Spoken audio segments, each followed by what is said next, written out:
acá con José Luis Tapia Rocha, el presidente del Instituto de Libre Empresa. ¿Qué tal? ¿Cómo estás, Arián? ¿Qué dice? ¿Cómo anda todo? En este primer podcast, 5 reformas, ¿no? Así es. Acaba de cerrar las votaciones, los comicios en Argentina, Ah, siendo como candidato principal Milei. así es. Bueno, estaba todo previsto, ¿no? O sea, Sí. sí. O sea, teníamos ya casi la confirmación que él iba a entrar. Lo que pasa es que en el segundo, ¿quién iba a ser? Si era Massa, Bullrich, entre ellos dos, ¿no? Claro. Parece que han salido muchas más personas a votar en estas elecciones, más Ya. que en las de PASO, que también O sea, es... no hay problema con el ausentismo y todo ese No hay tema. ningún O sea, problema. que de frente nomás a contabilizar los Sí, votos. parece que la gente no o ha tomado una decisión, ¿no? Parece o quieren a Milei o no van a querer a Milei y han salido para votar en contra, Ujú. para Entonces, lo que ya saben, ¿no? el De lo voto que ya es conocen. anti, es bien parecido aquí, ¿no? Porque no es que las ideas de Milei sean las que la gente en su mayoría vota, sino que están votando en contra de la casta, ¿no? Como denominan así al establishment político aquí. Acá dicen, no dicen la casta, acá dicen el status quo, el establishment. Allá le dicen la casta, pero en rechazo a. O sea, las ideas de Milei no son las que realmente la gente está votando, ¿no? O sea que poco conocen, por ejemplo, el tema de la dolarización, poco conocen a profundidad el tema del Banco Central. Entonces, ese tipo de temas, la gente no está votando por los temas, está votando porque es la expresión del rechazo al kirchnerismo, a Junto por el Cambio, ¿no? A los ex peronistas y todo eso, ¿no? Al desastre que han hecho, en verdad, porque ellos han Claro. gobernado ¿cuánto tiempo en Argentina? 20 años. 20 años. Desde que salió Menem, ¿no? 2001 hubo el default ahí en Argentina, donde le hicieron el corralito a todos los argentinos, no podían retirar su plata y ahí se empezó la crisis, donde hubo 3 presidentes en una semana. Creo que son 5 en 11 días. Y Yo había entonces, visto. eso originó una crisis donde ya al último, porque ya estaba prácticamente casi en anarquía Argentina, y entra el esposo de la señora Kirchner y pone orden ahí, ¿no? Y ahí empezó otro ciclo ya de la izquierda, ¿no? Ellos son de izquierda, ¿no? Porque ellos, según Sí. ellos, no son de izquierda, pero son totalmente socialistas, los Kirchner. Sí, bueno, ellos pueden decir lo que quieran decir. Tú lo evalúas en función a los resultados y qué medidas dan, ¿no? Entonces las medidas pues son de izquierda, aunque ellos quieren decir lo contrario, que no son, pero son medidas de izquierda: concentración del poder, intervención del Estado, regulaciones, subsidios. Entonces, El todo eso, ¿no? famoso Estado presente, ¿no? Claro, es un Estado que le ha permitido crecer a Argentina, creo que ya se pasó del 50% del tamaño dentro del PBI. Por ejemplo, creo que ellos tienen una deuda que ya supera su PBI, creo que era el 110%, una cosa, tiene que hablar con el fondo para bajarlo, ¿no? Bueno, ahí se resistió un poco el gobierno de la señora, o sea, Cristina, ella se opuso, ¿no? Pero ya con Fernández medio que suavizaron las relaciones con el fondo. Se parece mucho al caso de Perú con Alan García, que también estamos peleados con el fondo. Bueno, vinieron misiones importantes por acá y arreglaron el asunto al finales de gobierno. Claro. Casi parecido, o sea, hay una especie de historia ahí paralela entre Perú y Argentina, ¿no? Claro, algo medio similar, ¿no? Sí. La primera de Alan García, ¿no? Sí, la primera, sí, el 85-90. Cuando hubo la hiper, Porque ahí la de García la segunda. 2011, 2016, ¿no? Sí, 2011, 2016, sí. Creo que esa le fue muy bien, pues, ¿no? Bueno, no hizo No, no, nada. piloto Que automático. Lo mejor que Piloto puede hacer automático. Alan. Lo que nosotros decimos en el movimiento es un tema de leyes malas. O sea, las leyes malas le da poco margen de maniobra a los presidentes para gobernar, sino que es el deep state, o sea, lo que se llama el estado profundo, es decir, los técnicos, los burócratas, esos que te manejan bien la normativa. Ellos son los que deciden desde abajo hacia arriba lo que tiene que hacer el ministro. Y el ministro, obviamente, pues no va a hacer lo que le dicen, ¿no? Si es que tiene liderazgo. Si no tiene liderazgo, piloto automático, ¿no? Claro. Bueno, eso es Eso es lo mejor que Alan pudo haber hecho en ese momento, porque si metía mano, creo que... No, yo creo que él sí está algo como medio arrepentido. Medio arrepentido por el desastre que hizo. Pues iba a dejar mal su apellido, ¿no? O sea, no quería que su apellido se conociera como el peor de la historia, ¿no? Sino que trató de limpiar lo que había embarrado anteriormente, ¿no? Bueno, sí, pues. Pero pudo haber hecho reformas. Pudo haber hecho algo, pero... Sí. No sé si tú recuerdas el artículo que escribió, que se llamaba El perro del hortelano. Así se llamó, lo escribió en El Comercio en pleno gobierno. Y resulta que en ese pedacito de artículo, ahí definía más o menos lo que quería hacer a futuro. Y además decía que él también sufría lo que sufrían las personas en el día a día con el gobierno. Es decir, sufría, por ejemplo, quería avanzar en proyectos y no podía, porque la burocracia no se lo permitía. Así igualito como nosotros, ¿no? En la vida privada también queremos interactuar con los ministerios, cualquier regulado, y también tenemos problemas de trámite. Él lo ha pasado por ahí y él escribió en el artículo, dice, maldita burocracia, algo así le puso. Como gobernante. Como presidente, claro, muy interesante eso. Presidente en un diario así importante. Muy interesante eso. Sí, porque ahí decía pues de que no era que el presidente no quería, no me deja. Claro. ¿Y cómo se llama ese tipo de sistemas? O sea, ¿por qué pasa eso? Ya, esto nosotros lo explicamos como el sistema estatista. Lo voy a poner así como una metáfora, ¿no? El sistema estatista es cuando el hígado se inflama. Cuando el hígado se inflama, tiene una enfermedad que se llama hepatitis, se agranda, ¿no? Entonces, no empieza a funcionar bien el cuerpo a partir de esa enfermedad. Es igual, el Estado es el hígado, pero cuando tú al Estado le metes un montón de funciones que no debe tener, se empieza a inflamar y empieza a descontrolarse, es decir, se le dispara, por ejemplo, los presupuestos en el Ministerio de la Mujer, Cultura, todo, y descuida la parte de seguridad, justicia, y entonces se desequilibra el orden social, ¿no? Porque empieza a haber alta informalidad, inseguridad en las calles, falta de empleo, falta de inversiones. Esa es digamos, los síntomas que hace que no funcione bien el gobierno y todo el mundo le reclama al gobierno porque no hace algo, ¿no? Bueno, ese es el equivalente a que el estatismo es la enfermedad del Estado, que hay que desinflamarlo. Y ahí entra el liberalismo como vacuna. Claro. ¿No? Que le quita todos esos añadidos que tenía ahí principalmente y no le dejaba funcionar, y a partir de eso se empieza a restablecer el orden, la justicia, las inversiones, todo eso, ¿no? Se empieza a recomponer, ¿no? Claro. No, el estatismo en verdad sí es una enfermedad bien terrible, ¿no? Afecta a todo el mundo y lo peor es que la gente piensa que el Estado es la solución cuando la verdad es que el Estado es el problema. No, te corrijo, permíteme corregirte. Sí, por favor. No es el Estado el problema, el estatismo es el problema. El estatismo es el problema. Porque el Estado es necesario para ciertas funciones. Y me refiero a justicia, seguridad y obras públicas. Está bien que haya Estado ahí porque eso es un bien público y no se puede dividir en partes iguales, cada uno paga su justicia, cada uno paga su seguridad, ¿no? Eso no es así, ¿no? El estatismo es el problema. Cuando papá Estado.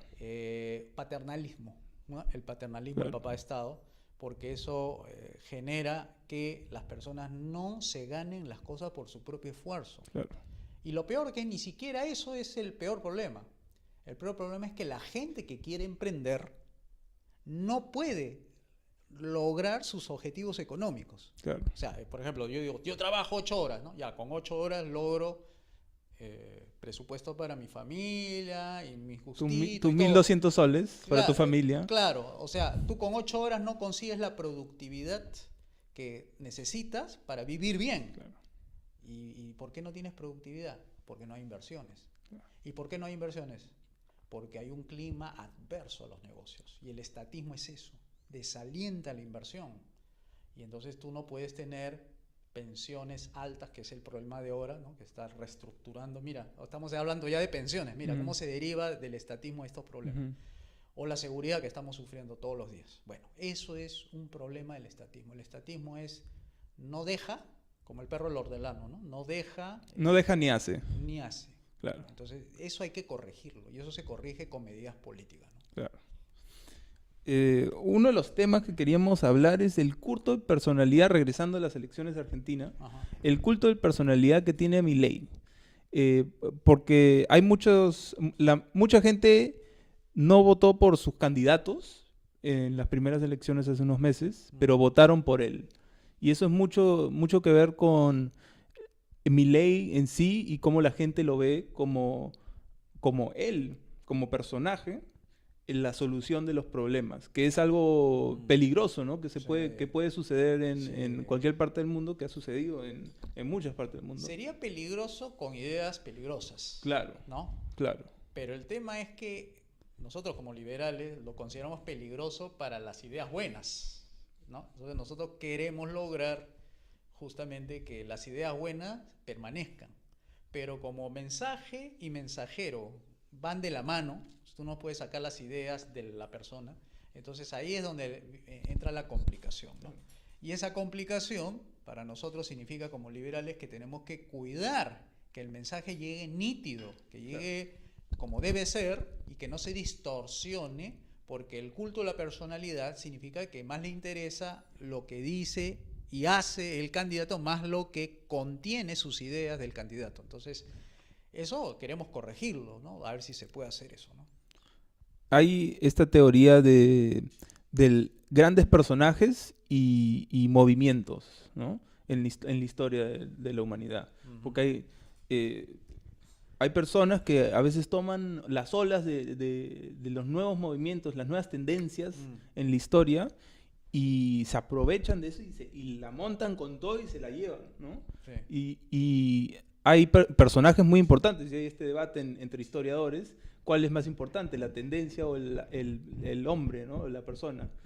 Y Milei es uno de estos personajes que creo que se ha agarrado con todo este movimiento, que por tanto desastre que tiene Argentina, ya 100 años de tontería, y ha aprovechado todo esto y él sí es un gran comunicador, y ha agarrado esto se ha impulsado a él mismo con las ideas de la libertad, que es fantástico, y ha llegado a millones de personas alrededor del mundo, no solo en la Argentina. Sí. Y bueno, ¿tú qué piensas de esto, no? ¿Qué opinas del hombre y el movimiento? Mira, esto que tú has mencionado me hace recordar una de las clases del profesor Mansuetti, que él dijo, no es la primera vez que un candidato liberal llega a estar entre los 3 primeros. Y puso el caso de Alzogaray, me dice. Ese candidato estuvo también en el primer y segundo lugar, que un liberal conocido, Alzogaray. Entonces, Milei no es la primera vez, no es la primera persona liberal que está en el foco de la atención pública, ¿no? Ya ha habido antes, o sea, ha habido siempre estos problemas del rechazo a la clase política, de querer recomponer lo que se viene dando, y esto no es tampoco de Argentina. Perú es lo mismo. ¿Cuántos locos aquí se ufanan de ser los reconstructores de la democracia, los salvadores de la democracia, ¿no? Y hay locos, porque hay gente que dice yo voy a perseguir a aquellos que no tienen la piel oscura, cobriza, y entonces se vuelven más xenófobos, pues, ¿no? Porque cree que ese es el problema, un problema de ADN, de piel y todo ese tema. Pero, o sea, ¿por qué salen estos personajes? Claro. Porque el propio sistema estatista desprestigia la democracia y hace de que la gente odie a los políticos. Claro. Y lo que realmente están odiando es a la politiquería. Porque políticos son, pues, por ejemplo, Ronald Reagan, Margaret Thatcher, el mismo Andreas Mitsotakis ahora, o Václav Klaus cuando sacó del comunismo a República Checa. Pero esos son, pues, políticos. No me vas a decir que eso es igual a lo que estamos viendo acá. ¿Amurús? ¿Eso y Amurús no es lo mismo? No, por eso digo, ¿no? Entonces eso te da idea de que entre la politiquería y la política hay una gran distancia. Sí. O sea, son dos, digamos, seres distintos. Nosotros nadamos en politiquería. En politiquería. Y por eso queremos hacer política. Claro. Porque nosotros no nos consideramos que somos, como dice el mismo Milei, choros, dicen ladrones, ¿no? O sea, generaliza. Sí. Y ese es un problema de comunicación que no ayuda, no colabora, no forma partido, no... O sea, lo que sabemos de Milei es que su agrupación está llena de peronistas. O sea, cuando vaya a la segunda vuelta vas a ver que todos los peronistas se van a pasar donde Massa, o sea, todos esos ex peronistas se van a pasar de nuevo donde Massa y le va a dar el triunfo, ¿no? O sea, el gobierno va a tener que hacer algo al respecto en esto porque si no se le va a ir el poder de las manos, ¿no? Dice que están votando a Milei para sacarse a los Juntos por el Cambio, para que de ahí en la segunda vuelta regresen a... Sí, es una estrategia. Milei es el invento del peronismo. ¿Para qué? Para dividir a la derecha. La derecha estaba unida con Macri. Y el factor Milei, que fue una creación de los peronistas, era, bueno, tenemos que dividir a la derecha con alguien. Y alguien irrumpe en la escena, ¿no? Siendo histriónico, todo lo que hemos visto. Y le gustó la pegada. Claro, o sea, irrumpe, sabían que lo iba a golpear a Massa, a todos los peronistas, ese era parte del costo de todo lo que habían hecho, pero tener una segunda vuelta cantada, que eso era lo que querían ellos, tenerlo entre... ¿Por qué? ¿Por qué Milei es menos peligroso que Bullrich? Porque Bullrich tiene estructura partidaria de hace más de 10 años. Sí. Entonces tiene gente en las mesas, puede hacer una tarea de gobierno. Ahora imagínate a Milei sin equipo de gobierno, gente prestada, que no son de su partido, no formados.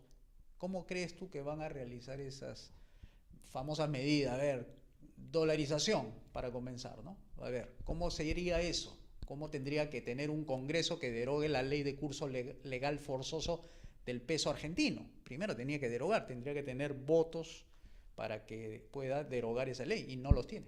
Tiene más bien todo lo contrario, tiene a la oposición.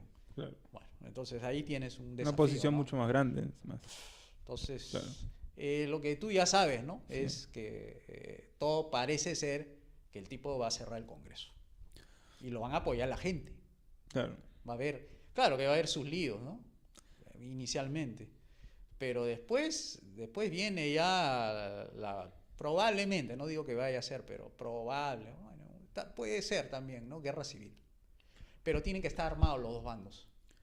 Eso lo veo bien difícil. Claro, bien por eso difícil, digo, sí. pero ahí va a En haber Argentina, trifulcas en la calle con muertos, pues. O sea, ese es el problema, ¿no? ese es el problema. Va a costar vidas ahí.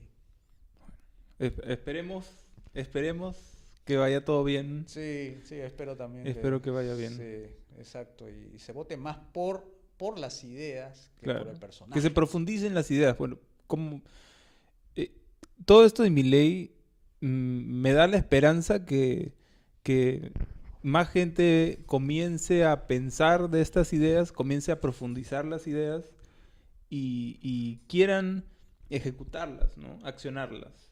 Ujú. Y lo que espero es que no baje las ideas, ¿no? No las ponga cualquiera que sea liberal también tiene tendencias de dictador, ¿no? Que por ahí Pinochet, hasta no sé si Franco, no. Bueno, Franco es militar, Militar, con pero no 40 sé si años de gobierno, ¿no? Bueno, no es un buen ejemplo, Franco. No es un ejemplo, ¿no? Pero lo que hay que, digamos, ver que todo lo que haga este señor... Videla también era, quería ser como marcado liberal, pero como es militar no se puede hacer bien, Pinochet, ¿no? sí creo que es mejor ejemplo. Mejor ejemplo, Sí.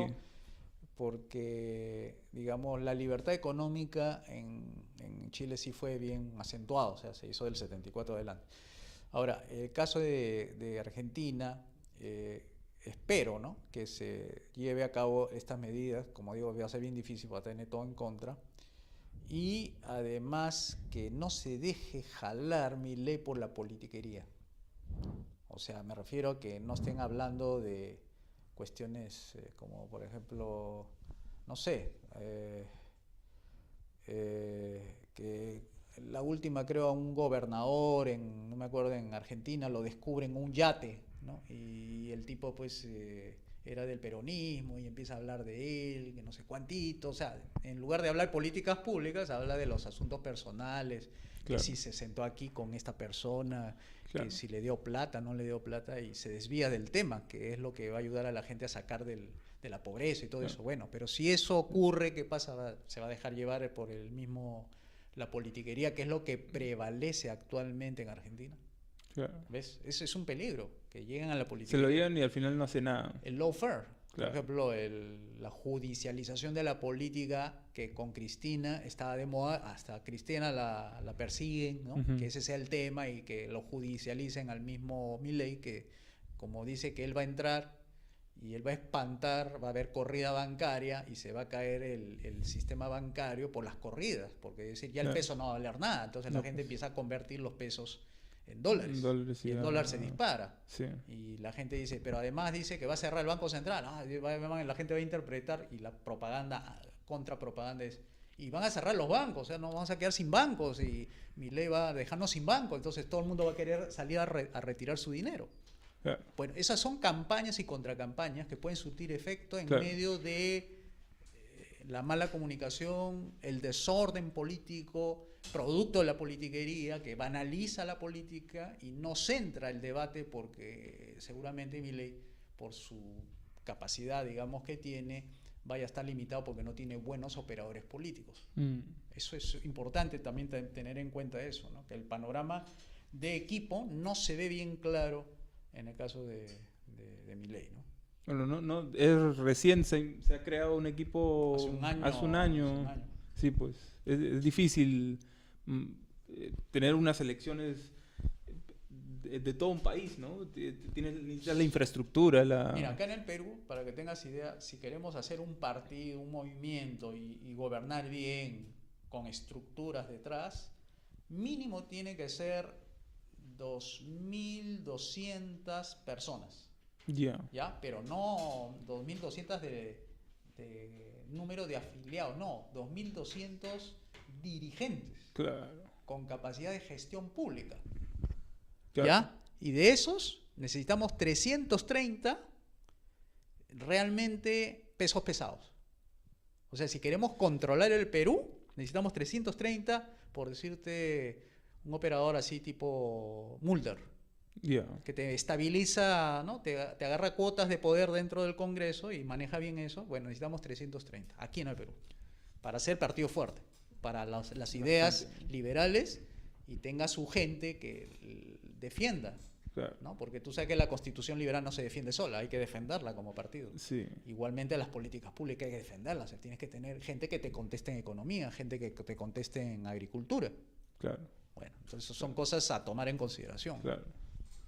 Eso demora.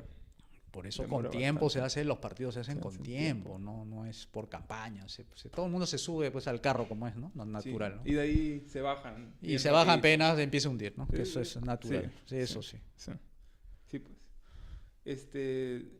Ahora en Argentina están en una situación económica, como estabas diciendo, que están a punto de la hiperinflación. Ahorita el dólar está a 1.100, 1.200 pesos. Hace un par de meses estaba a 800. Sí. Y hace 6 meses estaba creo que en 500, ¿no? Ha subido más del 100%. Imagínate. Esto se debe a que las políticas del Estado, del gobierno argentino, la llevan a esto, ¿correcto? Acá, en el Perú, tenemos a Julio Velarde, que es el Banco Central, el presidente del Banco Central, que dentro de toda opinión está decente, ¿no? Creo que nosotros diferimos un poco de eso. Tiene inflación, más o menos su target es 3%, 2% al año. Eso igual es inflación, Sí. igual te quita el valor del sol al pasar de los años, por eso en 20 años, o en no sé cuánto tiempo está, 25 años. Desde el ¿un poquito más? 2016 está Velarde. ¿16? ¿No Sí, estaba antes? 2016, no. Bueno, ha estado antes, pero no En otra gestión. no como presidente, sino Ya. dentro del directorio. Pero desde su entrada como presidente a la fecha, ya debe estar bordeando el 63% de pérdida de poder adquisitivo con Velarde. O sea, si Claro. tú tenías 100 soles, tu dinero de los 100 ahora vale 40, Claro. con Velarde. Sí, y se nota, porque la gente, yo me acuerdo, 2015, 2016, 100 soles te compraban 8, 10 cosas, 12 cosas. Exacto. Y ahora ya nada, 100 Exacto. soles te lo gastas así. Exactamente. O sea, Sí, si Velarde hay que juzgarlo por el objetivo que tiene el Banco Central, que es evitar la inflación, tendríamos que jalarlo. O sea, ponerle una nota de 10 para abajo porque, como te digo, o sea, en su gestión hemos perdido 60% de capacidad de compra. O sea, Claro. compramos 60% menos. Claro. Y la pregunta es, ¿por qué me roban a mí mi capacidad de compra? ¿Qué yo he hecho para que esos 100 soles ahora sean 40? Yo no tengo por qué sufrir un robo a escondidas, Claro. cuando a mí me dijeron que estos 100 soles que yo recibía compraba determinada cantidad de artículos, etc. ¿Quién Claro. me lo robó? Ah, el Banco Central. Y si personalizamos quién es la persona causante, o los causantes son el directorio completo, son 7 personas. Claro. Esos son los responsables de por qué la gente ahora compra menos. Eso es violación del Estado de Derecho. Tú sabes eso. En orden jurídico significa que se ha violado el Estado de Derecho. Que decir, te han robado utilizando la legalidad. Porque eso de Claro. cuando he mencionado la ley del curso legal forzoso de la moneda, significa que estás obligado a llevar soles, no dólares, que te tienen que pagar en soles. Claro. Y esa obligación, que significa monopolio, porque tiene que ser una entidad que fabrica el dinero, es el responsable del robo de tu capacidad adquisitiva. Bueno, entonces estamos hablando de un Estado de Derecho en el cual se comete también ilegalidades y también ilegitimidades. O sea, ha perdido legitimidad el Banco Central. Y eso que internacionalmente es uno de los mejores, ¿no? Sí, el mejor banquero central. El que menos roba, sí, pero de igual lo roba. menor, claro, de lo que hay es de los peores, el menor de los peores. Claro, que no es algo bueno. No es algo bueno. No Los es algo bueno. monopolios no son buenos. No, ningún monopolio es bueno. Claro, es Sí. el monopolio del Banco Central el único que emite, ¿no? Esta inflación, entonces, te estaba preguntando que ¿podríamos llegar a una inflación de 100, 200, 300% eventualmente si seguimos en el mismo camino el Perú? Todo es posible.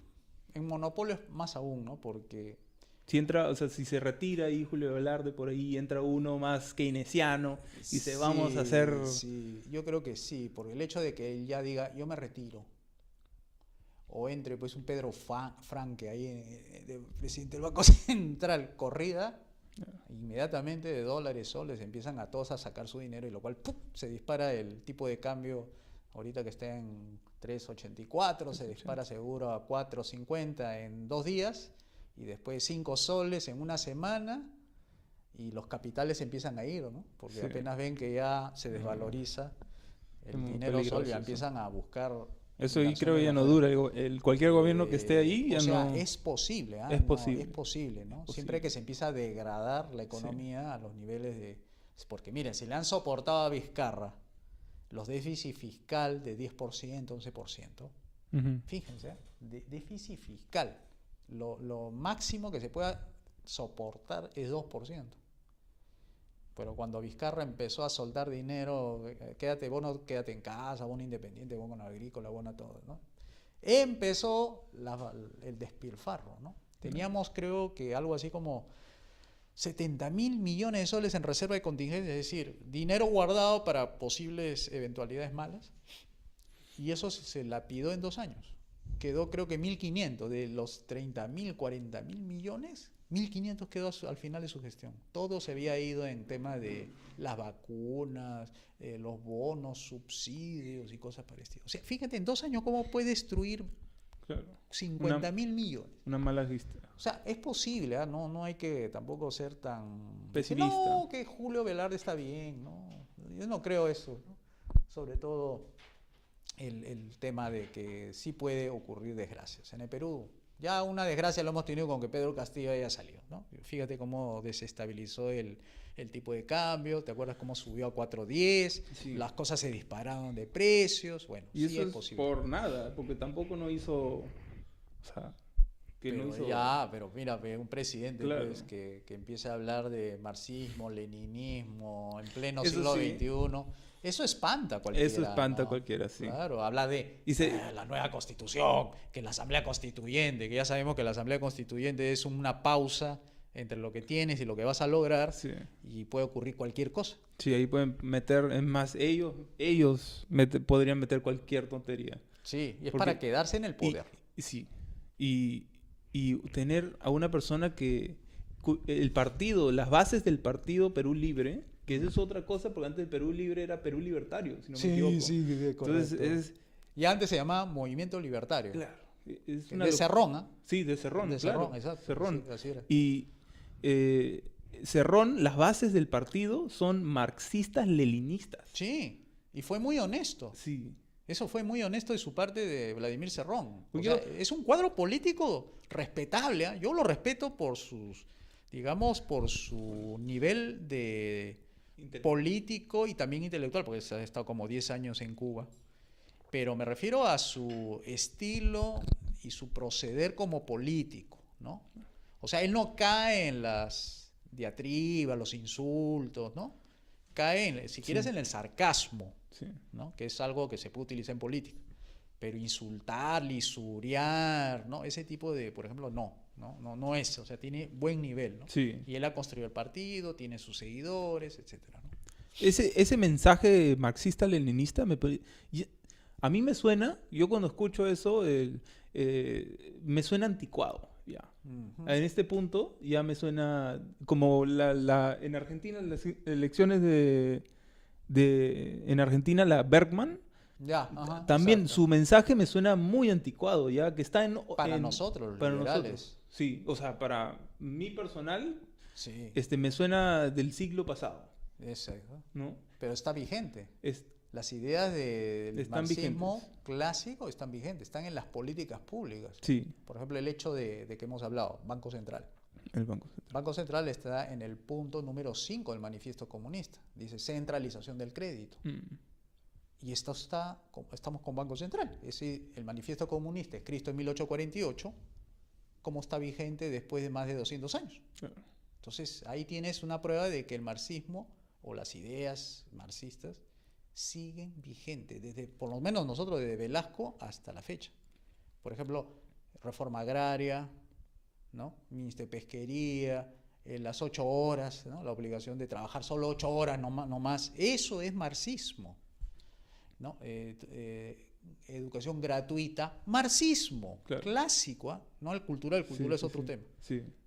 Imagínate, a ver, ¿cómo explicas eso? Que hasta ahora la gente, tú le digas, oye, ¿estás de acuerdo con que la educación sea estatal? Sí, claro, ¿cómo vas a pensar de otra manera? Bueno, Claro. ese es marxismo. Es marxismo, sí. Bueno, entonces hay que decirle a la gente que el marxismo, por más antiguo que sea, sigue estando vigente. Sí. Y tiene buenos defensores, por cierto. Ahí tenemos a la derecha mala, ¿no? Del señor Rafael López Aliaga, un defensor de la educación estatal. Sí. ¡Ja! ¿Y él es qué? ¿No dice que él es anticomunista, antimarxista, ¿no? Bueno, ¿por qué defiende entonces la educación estatal? Creo que cada uno de ellos, los estatistas, porque la derecha y la izquierda, Rafael López Aliaga y Cerrón, los dos están dentro Del espectro, el espectro así es, estatista, ¿no? así es. Los dos están Y dentro de del izquierda, espectro. ¿por qué no decirlo? Son de izquierda. Él mismo lo ha Es- dicho, sí. ¿no? Es Recuerda derecha que y la yo soy izquierda. centro izquierda. Sí, claro. Y la señora Keiko Fujimori también, yo me considero de centro izquierda. O sea, Sí. ella misma y sus principales dirigentes. Ahí tengo un recorte ahí de la señora Luz Salgado que dice, no, nosotros somos de izquierda. Claro, no de la izquierda tipo Cerrón, pero sí de la izquierda del espectro, porque hay de izquierdas y izquierdas, ¿no? Pero el señor Cerrón sí es de la izquierda marxista dura, digamos así. Claro. Y ellos piden la educación, piden para indoctrinar, básicamente, ¿no? Sí. Indoctrinar en las ideas de cualquier lado que sea, Ujú. y por eso quieren estatizar la educación. Sí, y es una estrategia política. Es una estrategia No es por el bien política, de los por niños. supuesto, por supuesto. Ahí ya los tiene dominados, tienes al sindicato también dominado. Sí.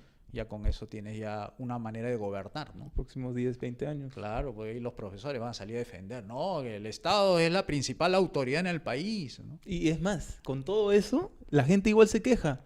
La educación pública en el Perú es mala, es una basura. Sí, ¿No? pero hay que mejorarla, Hay que mejorarla. hay que meterle más presupuesto, Más presupuesto. como si esa fuera la solución. Hablando de presupuesto, justo al ministro de Economía, Alex Contreras, le han dado 1.500 millones de soles para estimular la economía, porque oficialmente estamos en una recesión, ¿no? Ujú. ¿Qué opinas? Bueno, está incidiendo en lo mismo, lo cual ya sabemos en qué va a acabar esto. Le está dando un respiro al gobierno con este crédito suplementario, eh, lo cual no admite su fracaso, ¿no? O sea, él insiste en que lo que está haciendo está bien, por eso va con cierta autoridad y pide su dinero, y los congresistas que no leen nada de economía se lo aprueban. Yo creo que, como entiendo yo que los congresistas tampoco quieren aprender economía, porque aquí lo que se juega es política, y ellos están buscando que las obras que quiere cada uno para su región tenga asidero, o sea, que sea posible hacerlo. Claro. Si tú le cortas el gasto del gobierno, ellos también se perjudicarían como congresistas. Por supuesto. Porque te cae el mensaje, estás quitándole dinero, estás bajando y presupuesto. le estás diciendo a su público que lo sigue, a cada congresista, decir, ¿sabes qué? Yo no puedo hacer nada, el gobierno ha restringido el gasto, no va a haber obras, así que no me pidan nada. Ya, dice la gente, ya, entonces yo no te vuelvo a elegir, ¿no? O sea, ya no, pero no elegir de congresista, sino como gobernador, porque esa es la opción que tienen ellos, ¿no? Y ellos no quieren eso. Entonces se congracian con el ministro de Economía. El ministro de Economía seguramente va a repriorizar obras a quienes han votado a favor. Y lo que estamos haciendo es explicando el por qué votan por algo que no va a tener ningún impacto económico, ¿no? Porque parece que va a tener. Porque, mira, la inversión pública representa solamente el 20% del total de la inversión necesaria en el país. El 80% lo tiene la inversión privada. Claro. O sea, 20% de 80 no es nada comparativo. Y peor, dentro de ese 20% no se ejecuta el 100% de ese 20%, claro, sino está entre 60%, lo cual es menos de 20%, que es más o menos 12% de lo que tiene del gobierno de presupuestado, ¿no? Entonces, eso es producto de la ineficiencia del Estado. ¿Y el Estado por qué es ineficiente? Porque como hace muchas cosas a la vez y ninguna la hace bien, entonces es natural que sea ineficiente.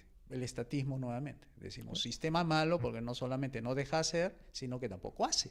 Claro. Entonces, es un problema que se hace con reforma política. Entonces, el señor Alex Contreras tiene que, desde mi punto de vista, dar un paso al costado, ¿ya? Porque le va a quedar muy mal, porque va a tener que poner en su currículo que va a ser ministro de Economía, pero cuando le digan cuáles han sido tus principales logros, la economía fallida, va a decir, hice caer la economía en menos 0.8%, que es la recesión, claro, ¿no?, que tenemos. ¿Y crees que vamos a entrar a una estanflación? Porque parece que estamos ahí en el caminito. Bueno, para explicarle a las personas que es estanflación, es cuando hay inflación y con decrecimiento. O sea, la combinación... Estancamiento económico. Sí, o sea, en lugar de avanzar, irnos hacia adelante, empezamos a retroceder y con subida de precios. Claro. Eso no se ve normalmente en las economías normales, porque lo que ocurre es, cuando sube precio, sube la producción. Es como la ley de la oferta, ¿no? Claro. Sube precio y la gente, cuando ve que tu precio de lo que tú ofreces se eleva, tú tratas de vender más, ¿no? En este caso no funciona así en la macroeconomía, sino que están subiendo los precios, pero está retrayéndose la producción, o sea, hay menos inversión. ¿Y eso es por qué? Una vez más, porque la confianza en el modelo económico de la señora Boluarte no ofrece garantías de crecimiento.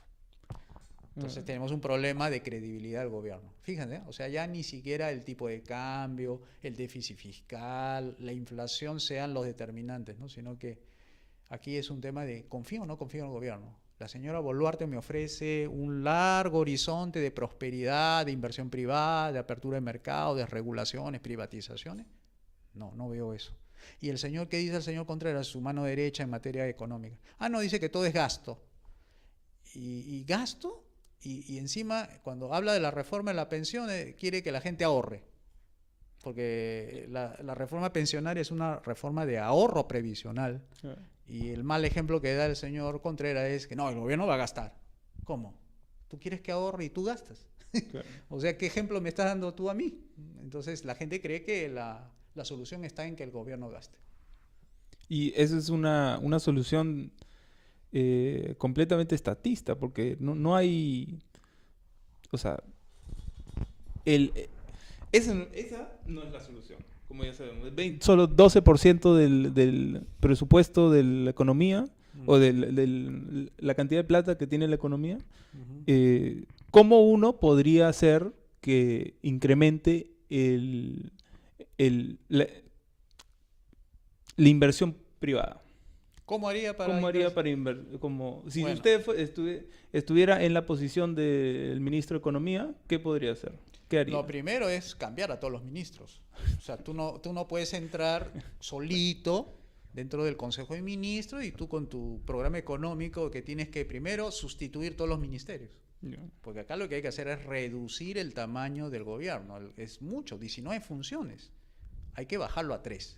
Justicia, seguridad y obras públicas. Y eso se requiere un programa político que se llama las 5 reformas. 5 reformas tenemos que hacer: la política, la económica, educación, salud y pensiones. Entonces, si yo tengo un consejo de ministros donde voy a estar yo solito, todos van a votar en contra de mi reforma. Entonces, lo primero, si a mí me piden que sea yo ministro de Economía, primero hay que hacer cambios en el gabinete, sacar a todas las que estén relacionadas con la producción, toditas, hay que sustituirlas. O sea, yo entraría con un gabinete para liquidar ministerios, o sea, para no empiecen a funcionar, porque necesitamos una transición ordenada, ¿no? Que tengan que el ministro ir liquidando activos del Estado y transfiriendo de propiedad al sector privado, a una presidente más activa, que se ocupe más de los asuntos políticos, que explique al país y al resto del mundo que se va a realizar reformas de primera, segunda, de tercera hasta de cuarta generación, que es para modernizar el Perú, que invite a la inversión privada nacional e internacional a que venga al Perú a invertir, porque se está abriendo los mercados y además vamos a eliminar 35 impuestos de 36 y solamente un impuesto, el las 3U, es la suficiente para financiar a nuestro tamaño del Estado. Bueno, tú necesitas un equipo de gobierno suficientemente preparado para que haga esas reformas, como la hizo República Checa en su momento y como lo hizo también Latvia, lo hizo Polonia, lo hizo Estonia y lo está haciendo China. Lo hizo Irlanda también. China ha sacado 400 millones de chinos de la pobreza. ¿No? Algo parecido a lo que hemos hecho en el Perú con el crecimiento de los 90. Con el libre mercado, con el semilibre mercado. Con la economía social de mercado, fíjense, que hemos avanzado algo poquito, de los 100 se ha avanzado 30, y hemos sacado a cerca de 10 millones de personas de la pobreza. Entonces, si eso... Nosotros hemos sacado 10 millones, ¿no? Porque era 80% en el 79 y en el 93 bajó a... del 99 bajó al 40% la pobreza, de 80 a 40, 50% menos. 50%. Y después, cuando llegó Alan García, lo bajó a 27, a 23, 22. O sea, otro 50% menos. Ahí sumado toditito es más de 10 millones. O sea, un tercio de la población del Perú dejó de ser pobre. Con un poquito de libertad nada más. Con un poquito nomás, ¿no? Con la constitución de Fujimori. De Fujimori, así imperfecta, toda, pero ahí se hizo las reformas, no las hizo completas, pero esas poquitas como le dio respiro a la empresarialidad. Bastante. Sorprende, en verdad sorprende bastante. ¿Qué tan, con un poquito de libertad económica, qué tanto se avanza, ¿no? Exacto. Es porque la capacidad de emprendimiento es bastante buena y acumulada, ¿no? Acá especialmente en el Perú, hay muchos empresarios, muchos emprendedores. La mayoría de los peruanos son emprendedores. Casi de naturaleza acá la gente. Lo cual está bien, pero es insuficiente. Es insuficiente. Necesitamos capitales. O sea, ahí no se formó el capital. Por eso ahí se decía que al gobierno de Fujimori le faltó la de tercera y cuarta, porque la tercera es la formación de mercado de capitales. Pero eso es lo que los últimos 20 años, 23 años ya, han estado en la ola que creó Fujimori, ¿no? Lo cual es insuficiente. Insuficiente total. Y es más, metiéndole anclas con más ministerios. Más regulaciones. Como Fujimori comenzó con 8, después se creó. Fujimori empezó eso, o sea, hay que también ser, digamos, realistas. Fujimori lo hizo con el Ministerio de la Mujer. ¿Ah, sí? Claro, él inventó ese Ministerio de la Mujer con la Miriam Esquenone, que era la primera ministra de ese despacho. Después entró Alan García y creó 2 ministerios más, el de Cultura el de Cultura fue el de Alan García, y el otro, el de Humala, creó el Ministerio del MIDIS, de Inclusión Social y Desarrollo no sé cuántito. Ya, en total de 16 pasó a tener 18, pero con Velasco empezó todo. O sea, mira la cantidad de ministerios. Yo tengo una gráfica, cómo crece el Estado, así de 4 a 8, después a 10, en Velasco no sé cuántos más, así. Claro. Y eso es algo muy interesante que me gustaría hablar, porque con el crecimiento económico también viene las ganas de incrementar el tamaño del Estado, ¿no? Con más plata y dicen, ay, ahora podemos recaudar más y crecer nosotros. Sí. Y eso hace que el crecimiento económico baje, ¿no? Mira, ¿Cuál es la dinámica acá? te vuelvo a explicar Sí. así, de esta manera.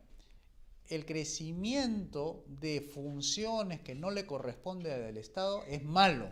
No. Lo que tiene que crecer es lo otro, las que sí le corresponde. Por ejemplo, justicia, seguridad y obras públicas. Eso tiene que crecer conforme vaya creciendo la población y vaya creciendo la economía, porque más economía significa más transacción. Y hay también más desacuerdos, por cierto. Y necesitas más jueces para procesar los desacuerdos en materia de derechos. Claro. Y en la parte, digamos, de infraestructura, más de economía se tiene que dinamizar más con infraestructura para que haya mayor conectividad. Entonces, en esas tres áreas sí tiene que crecer con el crecimiento económico para que se articule todo. Pero donde no tiene que crecer es en la parte de más Ministerio de la Mujer, más Ministerio de Ciencia, más Ministerio de Agricultura. O sea, le das más presupuesto a aquellos que bloquean el crecimiento económico, claro, porque son interventores de la producción, ¿no? Claro. Eso sí es importantísimo, ¿no? Que la gente entienda que el Estado crece y el Estado te bloquea los caminos que tú puedes ir como emprendedor, como empresario, ¿no? Y solo te deja ir por estos 3 caminos, ¿no? Y eso hace que no puedas crecer tanto, no puedas que tu empresa esté estancada, que la economía se estanque, ¿no? Y bueno, ¿qué le parece? El tema es que el presupuesto del Estado está mal asignado, ¿no? Está, como digo, mal repartido, sí, porque primero crece demasiado cuando la producción no crece. Por ejemplo, creo que es 13% ha aumentado el presupuesto para el próximo año. 13. ¿Y cuánto va a crecer la economía acá el próximo año? 0.8%. 0.8. O sea, cerca de 1 va a crecer la producción, pero el presupuesto del Estado ha crecido en 11. ¿Cómo es eso de que crece lo que se supone va a recaudar en 1 y lo que va a gastar va a crecer en 11 o 10? Ahí hay un ruido, ¿no? Que no tiene sentido, cómo que crece.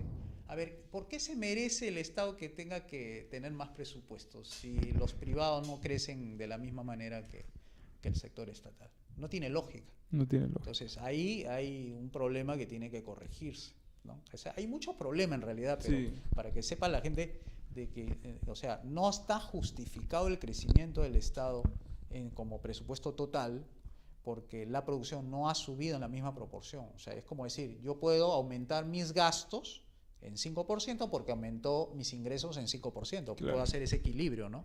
Pero acá crece en 1 y contra 10.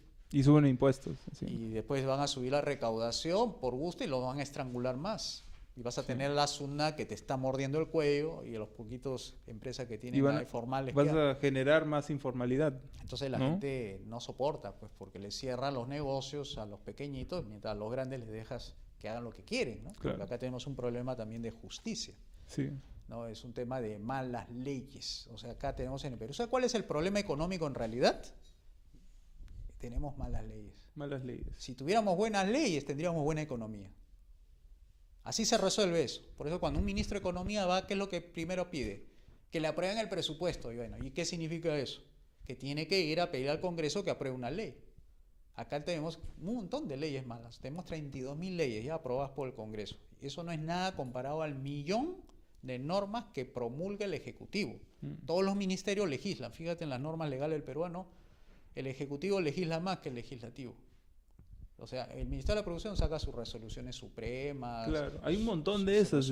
Sí. Decretos supremos, ahora estamos viviendo bajo decreto tras decreto supremo.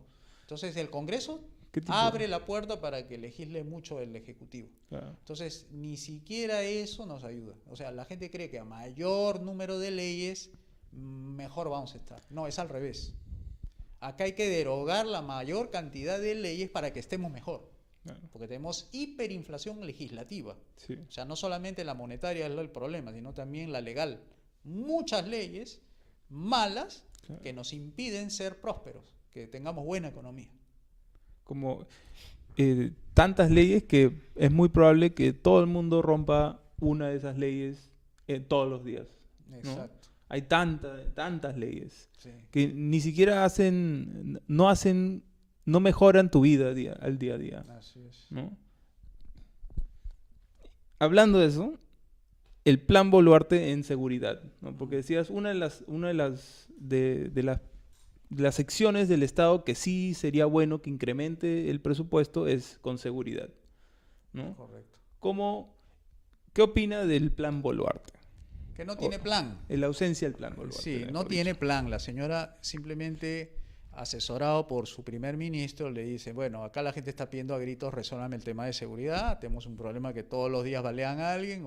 Ayer creo que balearon a 3 autoridades en San Juan del Lurigancho, a 2 serenazgos. O sea, ya se están metiendo con las autoridades. Ya antes eran los ciudadanos normales, ahora se meten con... O sea, ya ni respetan a las autoridades, para que vean cómo está de peligroso el asunto. Entonces, ahora recién es el problema. Y esto ya venía, este tema de inseguridad ya viene, claro, desde Fujimori y mucho antes, ¿no? El terrorismo fue, claro, un problema de inseguridad nacional. Sí. Entonces no se ha logrado nada con todos los gobiernos que han venido arrastrando este problema, lo han ido pateando para adelante. O sea, no han ido resolviendo nada. ¿Por qué? Porque le han dado prioridad a otros asuntos que no eran importantes. Y la tolerancia de la gente, pues hay un límite, ¿no? O sea, ya en la puerta de su casa, que te roben a ti, sales de tu casa y te están arranchando el celular, bueno, ya eso es inaudito. Ahora, ¿qué hay que hacer ahí? Bueno, hay que hacer reforma política nuevamente. Y la reforma política significa que hay que recomponer el sistema judicial. El sistema judicial tiene 3 patas. Una es el Poder Judicial, otra es la Fiscalía y el otro es la Policía. Ellos procesan todos los conflictos de derechos. Entonces, en cada uno hay que resolver, cada uno su propia reforma. La reforma del Poder Judicial hay que buscar la manera para que los jueces sean los mejores y quitar a los que son los peores, los corruptos, todo esto. Iguales en la Fiscalía, que son los que acusan del crimen de alguien, igual tienes que resolver eso, que hay que hacer una poda también de caviares y todo eso.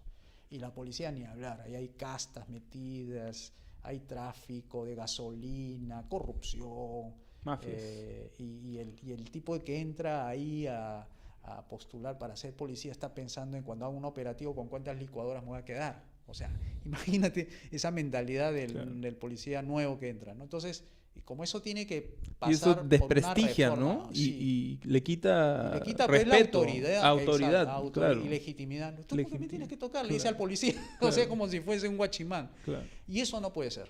O sea, acá si se pierde la autoridad, perdiste todo. Porque sí. alguien tiene que poner el orden. Si perdiste la autoridad, ya no tienes orden. Claro. O sea, tú puedes pegarle a un policía como si fuera tu amigo de barrio. No puedes hacer eso. Claro. Entonces, eso nos lleva a este problema de que tenemos que hacerlo prioritario. Ahí viene el plan de seguridad, que es un plan integral, donde ahí viene la reforma política, como hemos hablado. Tienes que acompañarlo con mayor presupuesto, porque ahorita lo minimizan un poco el tema de la inseguridad. Bueno, ahora ha vuelto a ponerse en agenda, van a tener que volver a levantar el presupuesto. Pero no acaba ahí, pues. Es que tienes que hacer una poda interna en cada estructura del Estado, ¿no? Entonces, eso sí se requiere una voluntad política fuerte, ¿no? Porque no es suficiente. También siento que la historia de la inseguridad ahora con el plan Boluarte y declaración de emergencia en 3, 4 distritos, siento que está siendo utilizada para ganar más poder, ¿no? Sí, es una estrategia buena de ganar poder. Y es muy peligroso porque si le da la gana declara emergencia a todo Lima ¿Y ahí qué? Ahí ya no hay, porque es suspensión Claro, de suspender derechos de derecho, de reunión, por ejemplo, una de ellas. de libre O tránsito, sea, a ti te pueden de todo, desaparecer la claro. policía y tus familiares pueden esperar afuera y no tiene por qué dar cuenta la policía. Eso, Entonces, eso es muy peligroso, sí, especialmente con una policía que es que está media corrupta. malograda por dentro, si te quiere hacer daño te la hacen, Sí, ¿no? Si te quieren perjudicar lo puede hacer, puede utilizar incluso políticamente solo eso, pero es eso más el sistema judicial que no también. funciona, más el sistema político que quiere poder. Sí. Entonces eso es una mezcla Es bien una mezcla peligrosa. que lo puede volver un Bukele. Tú sabes que Bukele está al borde de la dictadura. O Sí, sea, tantos poderes concentrados. O sea, ya no solamente tiene el Congreso, tiene el Poder Judicial, tiene el Tribunal de Supremo Constitucional o de jurado que lo ha declarado que si puede estar habilitado puede ser presidente de nuevo, aunque la Constitución decía que no podía. claro, Entonces ha concentrado poder y es sí, peligroso, ¿no? Cuando concentras poder, ahí viene la famosa dictadura, ¿no? claro. Que ya empiezas a atropellar derechos ciudadanos y todo eso. Ahí Bukele es un ejemplo muy interesante porque Sí. es el presidente más popular Ujú, y de ahí viene el gran plan Boluarte del plan Bukele, ¿no? ujú. Y Bukele es una persona, o sea, el momento que él salga, ¿qué va a dejar? Va a dejar un país que alguien, si también concentra tanto poder, pero que no es tan quizás bondadoso, ¿no? Y quiere el poder, se crea un problema en El Salvador, ¿no? Sí. No, Un ya está en problema. problemas. O sea, ¿quién lo puede sacar ahorita a Bukele? No, nadie. ¿Y quiénes sus principales opositores? Prácticamente están fuera del país, Sí, están perseguidos. sí. Entonces, ¿quién se va a enfrentar? Era como, yo recuerdo, como la mejor época de Fujimori. Todos los opositores no tenían nada de, digamos, de influencia en la política, porque Fujimori tenía 80% de popularidad. 80%. 80, y cuando Claro. llegó al 95 tenía 60 y ganó con las elecciones con 60, y por encima de Pérez de Cuellar, ¿eh? O sea, Mm. Pérez de Cuellar, que era un embajador de las Naciones Unidas, ¿no? Secretario general con un cargo importante, no pudo, como Fujimori no pudo tampoco, o Vargas Llosa no pudo con Fujimori, algo así. Entonces era importante que se pusieran límites al poder. Porque lo que pasa es que nosotros tenemos partidos, pero no partidos que limitan el poder. Y entonces eso es lo que hay que construir, la limitación del poder. Y eso se requiere una educación política, formación de cuadros y todo eso, que es desde abajo, Claro. ¿no? Ahora, autolimitarse es diferente, ¿no? Que es diferente. Los liberales sí podemos autolimitar, pero necesitamos la ayudita del partido para que haga opinión pública ¿cómo le dicen? Que contenga al poder político, Claro. porque se necesita eso. Claro. Y eso es algo muy interesante que la Constitución debería ser las restricciones al Estado, ¿no? O al gobierno, Sí. ¿no? Para eso está la Constitución de Estados Unidos está ahí para que el gobierno de Estados Unidos no se sobrepase y se agarre todos los derechos otorgados por Dios, ¿no? Ujú. El derecho Sí. a la defensa propia, a la propiedad, a la vida, todos esos otorgados por Dios. Y en la filosofía es el Estado que te protege de la tiranía, ¿no? Ujú. ¿No? Y la Constitución está ahí para restringir los poderes del Estado. Sí. Cuando en Alemania, ¿no? Estos otros países europeos es al revés, ¿no? El Estado Mm. te otorga a ti los derechos, Sí. Te reconoce, te dice. reconoce los derechos, que eso O sea, es, es peor todavía. sí, es mucho O peor. sea, si yo no te reconozco, no existe. No existe, pues sí, Sí, en pues. cualquier momento ya no Sí, hay sí, derechos. así que dame gracias que te reconozco. Peor todavía. Claro. O sea, se siente con la legitimidad necesaria, ¿no? Entonces, las constituciones, si bien son importantes como fórmula constitucional para limitar el poder, aún así requiere de partidos, un sistema de partidos, para que haga funcionar la política. Claro. Porque sin partidos no hay democracia. La Claro. democracia es una alternancia de poder entre partidos políticos. Entonces, necesitamos partidos bien formados, que no se puede hacer con las leyes actuales. Hemos dicho, las leyes malas que tenemos actualmente no solamente es para lo económico, que lo deforma, ¿no? lo distorsiona, sino también para la política. Entonces, ¿qué tipo de partidos tenemos ahora? Partidos cascarón, partidos vientres de alquiler, partidos que se hacen con fines de hacer negocios, pero no forman cuadros, no hace cultura política en la ciudadanía, que deberían ser los principales entidades que defiendan la democracia. Los que defienden la democracia somos nosotros, las personas que tenemos institutos, organizaciones, ONG, otras organizaciones de base, pero los partidos no están ahorita ni en la capacidad, porque como nadie cree en los partidos políticos, entonces pocos afiliados tienen, ¿no? Claro. O sea, se forman con afiliados y luego se van. Es que son hay muchos que forman partidos políticos para robar, ¿no? Así es. Y se corrompen, la gente entra, ve cómo es el sistema por adentro y se asusta. Y se van. Dice, esto yo no quiero. Sí, porque... Y también es parte del castillo de naipes, ¿no? Que en cualquier momento, si uno se caen todos, y por eso nadie habla, ¿no? Sí. Y eso está también complicado con el tema del financiamiento que hace el gobierno a los partidos, ¿no? O sea, ¿cuánto hasta ahora se le ha dado a los partidos para que sean mejores, digamos, políticos, fortalezcan la democracia, se le eduque? 70 millones de soles se le ha dado entre el 2017 y el 2022. Se le ha dado a Cerrón, o sea, a su partido de Cerrón, a la señora Fujimori, se le ha dado al partido de Porqui, se le ha dado millones. ¿Por qué se les da plata a los partidos porque es políticos? el financiamiento público que le da ¿Se el financia Estado públicamente los partidos políticos? Se financia porque está prohibido que las empresas den dinero a los partidos a partir del referéndum del señor Vizcarra. ¿Te acuerdas el referéndum de las 4 preguntas? Uh-huh. Decía no reelección, financiamiento de los partidos políticos. Eran 4 preguntas que se le hizo y todos votaron sí, sí, sí. Entonces eso le dio pie a que se reestructurara la ley de organizaciones políticas, que incluye el capítulo de financiar con nuestros impuestos, o sea, tu impuesto que tú te tomas por tu vaso de agua, está de tu 18% y estás financiando a Verónica Mendoza o al señor Cerrón. Y todas las cosas que hace, que tus ideas no son esas las que tú quieres que él haga, ¿no? Pero tu impuesto ha ido a financiarle a su partido. Entonces, para que vean lo injusto que es este tema. Entonces, nosotros tenemos que corregirlo. Y eso se corrige derogando la ley de partidos. O sea, la ley de partidos no debe existir, ¿ya? Y ni siquiera deben asustarse la gente. Lo único que hay que poner bien en claro es la ley electoral. O sea, cómo se llega al poder, ¿no? Bajo qué reglas.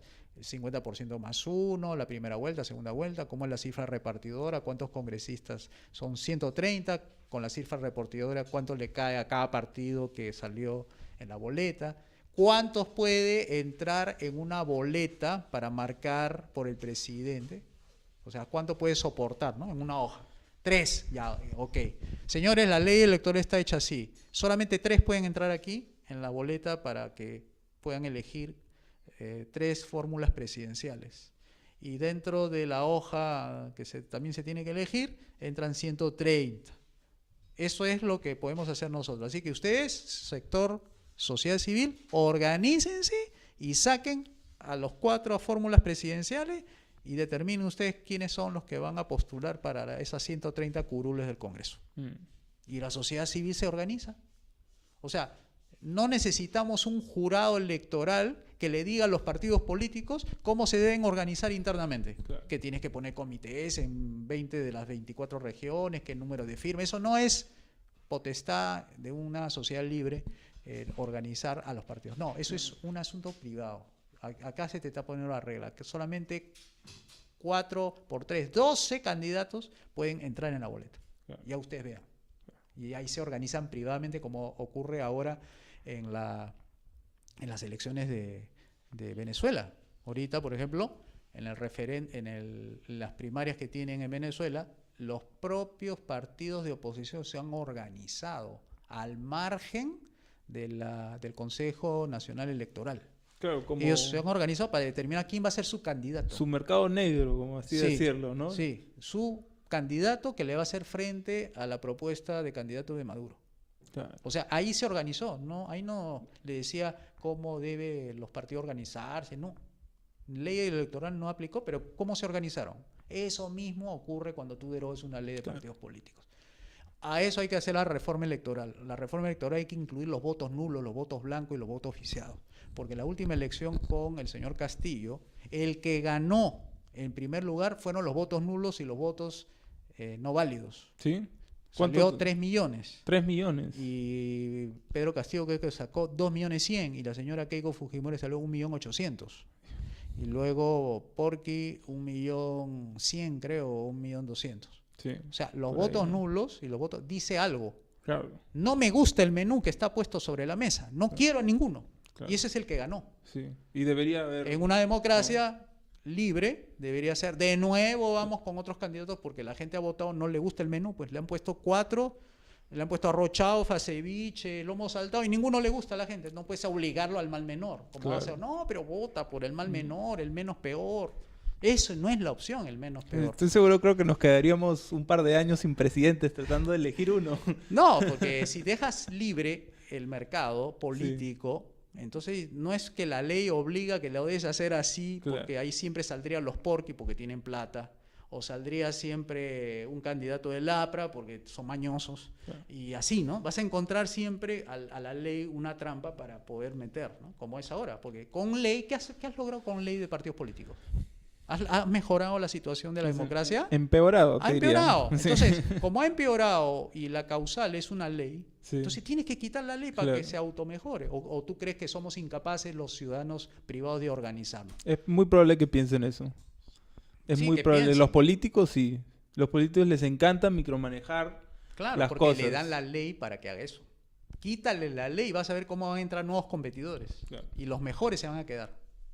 Porque tú sabes que en los mercados siempre hay los buenos productos y los malos productos. Sí. ¿Y la gente qué elige? ¿Los buenos o los malos? Los buenos. Exacto. Pero acá con la ley restringe la oferta. Es decir, mire, estos 4 candidatos es lo máximo que te puede dar la ley. Sí. No cumplen el resto de los requisitos. Muy Eso es porque hay interesante, una ¿no? ley que pone barreras de entrada a los buenos. Los buenos no pueden entrar. ¿Por qué? Porque tienen que ser de plata. Los millonarios nomás pueden pagar un partido político. Claro. ¿Sabes cuánto sale más o menos? No. 2.200.000 mínimo de capital para poder inscribir a un partido. ¿Ah, sí? 2 millones. 2 millones O de sea, soles. si no eres ¿Soles? millonario, Soles. soles. Soles. Si no eres millonario, no puedes acceder al poder. Qué loco. Solamente alguien que tenga 2 millones puede acceder al poder. Wow. Ah, bueno. Sí. Eso es como crear una gran empresa. O sea, yo quiero crear una empresa. No, la ley dice que con 2 millones Quisiera. puedes hacer una empresa para comenzar. No, pues, eso no está Crear una bien. empresa con 2 millones. Imagínate. Pues. Claro, que tanto hablan de la microempresa, bueno, que hablan también de la Eso micropolítica. muy interesante. O sea, un mercado libre para los partidos políticos. Ujú. Eso es una buena solución. Y que compitan. Sí, claro, que compitan, Que por compitan los, y por que los votos de la exacto. gente, no comprados, Exacto. pero que compitan Y por... que hagan sus primarias como deben ser y que elijan 4 candidatos, nada Claro. más. Eso nada más. No se soporta primarios más. internos. Sí, que ¿no? se organicen. Nosotros no le vamos a decir nada Claro. como gobierno. Claro. Que ellos se organicen, pero me van a sacar solamente 4 candidatos. Y ustedes vean quiénes. Así que organicen, hagan sus primarias, determinen quién va a ser el mejor. Pero 4 nomás entran en la boleta, no entran más. Le está Eso dando es- libertad de Eso es muy organización. bueno, sí. ¿no? Es muy buena solución esa a lo- Sí, es derogación de la ley de partidos, ¿no? Y la reforma de la ley electoral, que incluyan a los votos blancos, viciados y nulos, para También, que se sepa, también. no me gusta el menú, pues También. esa es una forma de votar, Sí, no es claro. el mal menor. No, no es el mal menor. El mal menor se ha traído al mal mayor, que ha sido Pedro Castillo. Claro. Eso hay que corregirlo, ley electoral también. Hay un libro que me gustaría recomendar, que es el libro del profesor Sardón. Sardón. Se llama así, Democracia sin populismo. Es un buen libro como fuente para hacer las reformas políticas. Claro. Sí, justo Bueno, estaba leyendo, me leí el primer capítulo hoy día en la Sí. mañana. Muy interesante. Sí, es muy bueno. Sí. Él ha estudiado, su base es Derecho y estudia Economía como doctorado. Él es peruano, Peruano, ha Sí. sido magistrado del Tribunal Constitucional. claro. En ese Entonces- asunto, en ese tema de la democracia, ese es su fuerte. Y él siendo peruano se conoce todos los problemas del Perú y asumo que ha hecho el libro lo ha hecho más como referencia al Perú, ¿no? Como Sí. para arreglar las cosas que hay acá. Sí, exacto. Es un buen libro que deberíamos tomarlo en cuenta para hacer las reformas políticas. Y creo que la señorita Tudela, la congresista Tudela, ha tomado parte de esa propuesta. Ya tiene base. Tiene base. O sea, no es cualquier libro. Chiquito, no es mucho, no es. Sí, 100 y algo de páginas. Sí. ¿En qué estamos? Las últimas noticias de Argentina. Muy interesante esta conversación. 1:10 ya vamos. Ya. No creo, ¿no? Todavía no salen. Parece que van a ir a segunda vuelta, ¿no? O sea, ya digamos, todas las tendencias apuntan para eso. Sí. O sea, no hay primera No hay vuelta. ganador de primera vuelta. O sea, que no ha habido la distancia de 10 puntos entre el primero con el segundo, o en su defecto no ha llegado más del 50%, 45 creo que era. Tenía que llegar al 45 ¿no? para ser declarado presidente. No ha llegado ninguno de los dos. No parece. A las 9 de la noche allá, que serán 7 acá. Sí, 2 horas. Más o menos. Sí. Ahí van a soltar las... Y aquí en boca de urna, ¿no? Boca o de urna. consejo electoral que declara la... Creo que consejo. Ah, ya es oficial. Sí, ¿no? es oficial. Ya, eso sí hay que tener en cuenta. Sí. Ya. Muy interesante. Bueno, entonces hay que esperar hasta las elecciones en noviembre, creo, ¿no? En noviembre. Noviembre, ¿no? 22 creo que es. Sí. O sea, hay que esperar hasta noviembre a quién va a ser el presidente. Yo espero, en verdad, que Milei, si es que sale Milei y no hacen esa jugada los peronistas, Sí. yo espero que le vaya muy bien. Sí, todos deseamos que le vaya bien al pueblo argentino, Sí. ¿no? Por eso que Y más tiene una aún- gran responsabilidad, ¿no? El candidato que gane, Sí. de hacer lo que tenga que hacer, las reformas necesarias, ¿no? Y que tenga un buen ejemplo, ¿no? De las ideas. Que la gente vea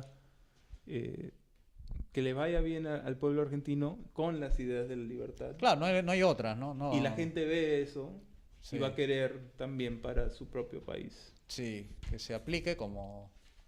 Que agarre las 5 reformas, ahí está. Se lo exportamos de aquí del Perú, de Latinoamérica, del Foro Liberal, pum, se lo damos, ahí Claro. para que lo aplique. Con gusto Sí. podemos hacer eso, por supuesto.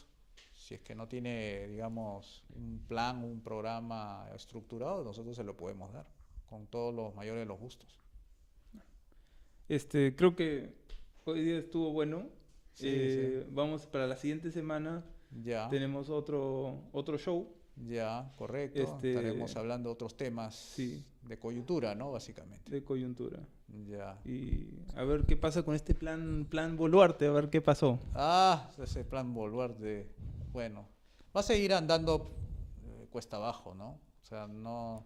Eso de declarar en emergencia distrito por distrito arrima la delincuencia a otros distritos, ¿no?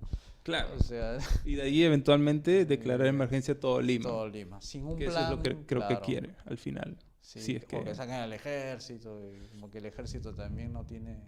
O no van a estar, La- los tipos andan ves con fusiles, mochilas, van a perseguir a los choros de celulares con su mochila corriendo detrás del tipo que le roba el celular. No van a hacer No, no va eso, a van a hacer eso. disparar de frente. Sí, por eso O sea, digo, no. Que van a ya hacer? si los policías son medios así bruscos, y los militares son más aún Imagínate. más bruscos. Sí, ¿no? con Y la toda su gente- indumentaria. No, ¿qué van a poder hacer No. eso? No, está imposible. No, y eso Tiene que tomar en serio las espanta cosas. totalmente el turismo, va a destruir. Eso si declaran emergencia y sacan los militares a las calles, creo que hasta Porky quiere hacer eso, ¿no? Mm. Él ha dicho que Sí. quería sacar a los militares a las calles. Sí, como un Y efecto, eso es... un efecto disuasivo, lo ven Sí. como que los militares van a... Claro, pero eso puede ser una cuestión de llamar la atención, ¿no? No me quiero meter con el ejército, tal vez, ¿no? O sea muy brusco como tú dices, ¿no? Sí. Pero eso no resuelve el problema, de nuevo, ¿no? No resuelve el problema, porque el problema es algo más que poner policías, ¿no? Hay que buscar Sí. los focos de delincuencia Así es. y se requiere inteligencia policial para detectar quiénes son los cabecillas y de esa manera pueda neutralizar esas acciones premeditadas, planeadas, ¿no? De robar casas, robar edificios, robar bancos, robar en empresas, meterse a las casas. Eso todo es plan, todo es plan. Eso hay que desarticularlo. Pero eso es como si no supieran, porque yo vi un periodista que él les dio todas las cabecillas de todas las mafias a los policías. Y los policías no quieren, no han arrestado a nadie porque no quieren, no es porque no sepan. Ujú. Porque ellos con la delincuencia, ahí más o menos agarran ¿no? Su billetín, ¿no? Sí. Entonces, eso es algo que la gente más o menos no sé si entiende o no entiende, pero los policías también, o sea, los policías saben, todo el mundo sabe quiénes son los que Están, ¿dónde están? dónde Todos, están, saben sí, dónde saben. están, pero no, hasta con la emergencia, la plata, pues. La plata, no tienen presupuesto, no tienen gasolina o no les pagan bien, están desmotivados, falta de liderazgo, internamente no tienen los mejores jefes, no hay También. incentivos, no hay bonificaciones, no funciona el micrófono, se va el internet, las comisarías no están conectadas las 24 horas, Claro. no tienen infraestructura como para comunicarse todos simultáneamente, o sea, no hay una cabeza que piense. Y ahí están No también tienen. las malas leyes, ¿no? Que arrestan Sí. a la persona y en 2 días ya están Sí, libres de nuevo. o al policía, Por falta de evidencia. el sí. policía que se supone que es el que persigue el delito, luego resulta que lo persiguen a él, ¿no? Claro. Por hacer... Claro. Entonces, esa es ley mala, por Claro, ejemplo. Esa ley es ley mala. mala que hace que le quites el empoderamiento al policía para aplicar la ley.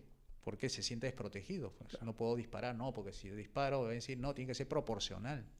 Y eso está mal. Tiene que esperar primero, dice. Sí, no, y además cuando tú dices proporcional, es decir, estás cometiendo un error. Claro. Porque proporcional es ponerte al mismo nivel del delincuente. Tú tienes que estar por encima. Claro. Tanto logística, moral, infraestructura, todo eso. Tienes que estar por encima Por siempre. supuesto. Porque si estás por igual, es decir, igual te pongo en una lucha igual, eso es sacrificar al policía. Sí. No, tú tienes que darle todos los implementos necesarios para que lo supere al delincuente. Nunca puede estar así, no puede proporcional. ¿Verdad? Si dispara, tiene que ser calibre igual que el otro que calibre igual. ¿No? O sea, imagínate. O sea, no, pues, esas son las leyes Sí. malas que hay que derogar, ¿no? Definitivamente. Y así hay mil y un ejemplos acá. Sí, definitivamente hay que arreglar, ¿no? ¿Hay alguien que ha hecho una lista de las leyes malas?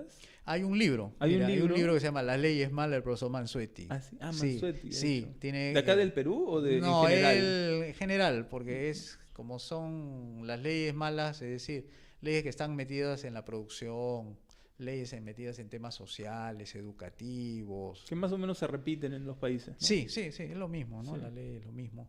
Y entonces él ha identificado, lo ha categorizado. Lo Ya, que tenemos que hacer claro. nosotros es identificar la ley, el número, qué ministerio, cuándo lo produjo el Congreso. Claro. Pero eso es un catálogo ya para Perú. Claro. Pero nosotros sí tenemos criterio de identificación, por lo menos creemos que es el 70% de leyes que hay que derogar. 70. ¿Sabes por qué? 70. Sí, ¿por qué? Porque, mira, son 32.000 leyes. Sí. ¿Ya? ¿Cuántos ministerios funcionan actualmente en Perú? 18. 18, ya. Nosotros, para hablar de justicia, seguridad y obras públicas, nos quedamos con 5 ministerios. Interior, Defensa, Relaciones Exteriores, Justicia y uno más. A ver, Justicia, Defensa, Interior, Relaciones Exteriores y Transporte. Transporte. Ya. Son 5 Sí, de 18. para infraestructura es transporte. Sí, transporte Sí. para infraestructura, carreteras, Sí. caminos, puertos, ya. 5 de 18. 5 de Divide 18. cuánto es 5 entre 18. ¿Cuánto es el Será porcentaje? 40 será, menos, 35. No, era 18 entre 5. 18 entre 5. ¿Cuánto sale? Mm, Era así como el Vamos a poner 70%, algo así. 70% era. ya, claro. Ya. Al otro lado. Entonces, tú sabes que Al otro los lado. ministerios se crean por ley orgánica. ¿No? Claro, o sea, un ministerio de pesquería, un ministerio de industria, un ministerio se crea por ley, ¿no? O sea, una ley crea un ministerio. Ya, claro. Y de Sí, ese eso sí. ministerio se desprenden las leyes sectoriales. Si tú anulas la ley que crea a Ya. ese ministerio, se deroga el resto de leyes por efecto cascada. Claro. Y hay ministerios que son de decretos supremos. Claro, hay resoluciones ministeriales, hay resoluciones directorales, hay reglamentos, hay todo, pero de un ministerio se estructura una normativa. Claro. Eliminas una y se eliminan Claro, todas las se cae todo el siguientes. naipe, ¿no? Todo, se desprende de todo. Entonces, Ya. las leyes que hemos hablado, esas malas, equivale a ese 70%. Mm. 70% de 32.000 leyes, ¿cuántos son? 21.000. 20.000. Hay que derogar 21.000 leyes de 32.000, quedarías 11.000. ¿Ya? Ahí creo que te faltan días en la presidencia. O sea, Sí. para que veas Sí, que es bastante. sí, es Ya de bastante. 70%. Y los ministerios de la normativa del millón, 70% son 730.000 normas que hay que derogar. Hay un observatorio en el Congreso que se llama así, Observatorio o Seguimiento Legal del Congreso. Es decir, empieza a ver qué leyes no funcionan en el Perú, que no se aplican. Nada. Hay una comisión sectorial de seguimiento de leyes que son inaplicables. ¿Y sabe quién es la presidenta de esa comisión? Tudela. Tudela. Sí, la Adriana Tudela. Está bien. Bueno, esa comisión existe desde hace décadas. Yeah. Eso lo implementó el hermano del presidente Fujimori. Él estaba en esa comisión cuando era congresista. Entonces había muchas leyes, dice que de las 30.000 creo que habían 5.000 o 7.000 que no servían para nada. No, porque ya anticuados, ¿no? porque ya no tenía vigencia simplemente, Claro, ¿no? Era claro. para su momento nada más. Claro. Y ahora quítale los otros que hemos hablado, pues el 70%. Es bastante. Es un montón. Bastante. Y no es gran cosa, no es que tienes que una ley para cada una, no. Con una ley que digas todas las que se oponen a la siguiente norma, esas se derogan. Esa es técnica jurídica, pues. Claro. ¿No? Los abogados saben para eso, ¿no? A mí me encantaría que se deroguen las leyes. Una ligerez, la situación económica acá está bien difícil, ¿no? Y es muy necesario este tipo de acciones, este tipo de acciones jurídicas, acciones políticas, para poder salir de estos problemas que todo el mundo se queja, porque todo el mundo constantemente le preguntas a cualquier persona en el Perú y se quejan de las leyes, de los políticos, y esta es la solución, ¿no? Esta es la solución. Siempre pregunto, ¿cuál será la solución? Esta es la solución. Así es. ¿No? Y no está fuera de no es algo extraordinario. No. Es por algo eso que factible. la solución política es elijan un partido que manden congresistas al Congreso y que deroguen las leyes malas. Esa es la misión. No es mandar para crear leyes, que acá se hacen como la competencia. Yo cuando llegue voy a crear la ley. No, acá la competencia tiene que ser por quién deroga más leyes. Sí. ¿No? Esa es la tarea que hay que hacer. En honor de derogar leyes, creo que derogamos el podcast. Lo eliminamos momentáneamente. El eliminar, derogar, sí. Terminamos. Ya, nos vemos el próximo domingo, entonces. Así es. Creo que ha sido larguito, 1h20. Se ha pasado rápido, ¿no? Sí. A mí me parece una buena conversación. Conversando, sí, claro. Ya para el próximo quizás vamos 2 horas, hora y media, hora y 40. Claro, por supuesto. ¿Le gustó? Sí, Vamos. está bien. Vamos Acá bien. cortamos. Vamos bien. Estamos bien.